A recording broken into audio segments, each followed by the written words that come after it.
Hello viewers, welcome the computer school. আশা করি আপনারা খুবই ভালো আছেন। আজকে আলোচনা করব মাইক্রোসফট এক্সেলে দেখুন নাম্বার টাইপ করার সময় এখানে দেখুন ফার্স্ট যে সেলটি রয়েছে 254.52, এখানে দেখুন পয়েন্ট অর্থাৎ দশমিকের পরে যে 52 রয়েছে এগুলিকে ডেসিমেল বলা হয়।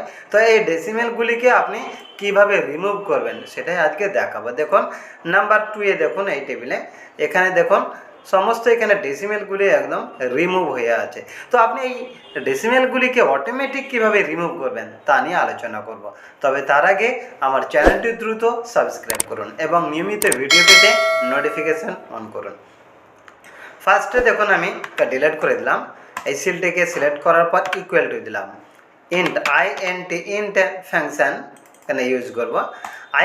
ইন্ট ফাংশনের এখানে মাত্র একটি আর্গুমেন্ট চেয়েছে। দেখুন আর্গুমেন্ট অর্থাৎ নাম্বার, অর্থাৎ এখানে এই নাম্বারটি সিলেক্ট করে দিতে হবে। আমি ফার্স্ট সেলটিকে সিলেক্ট করে দিলাম, ফার্স্ট ব্র্যাকেট ক্লোজ, এখন এন্টার দিলাম। দেখুন এখন কিন্তু এখানে দেখুন 254 অর্থাৎ এখানে যে ডেসিমেলগুলি ছিল 0.52 এখানে ডেসিমেলগুলো রিমুভ হয়ে গেছে। এবার দেখুন আমি সিলেক্ট করে নিচের দিকে নিয়ে চলে এলাম। দেখুন অটোমেটিকভাবে এখন দেখুন ডেসিমেলগুলি রিমুভ হয়ে গিয়েছে।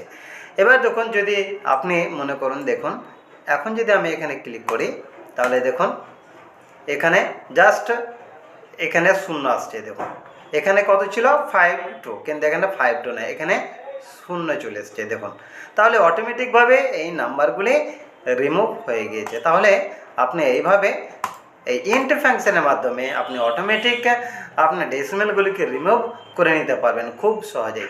তো আশা করছি ভিডিওটি আপনার খুবই কাজে লাগবে।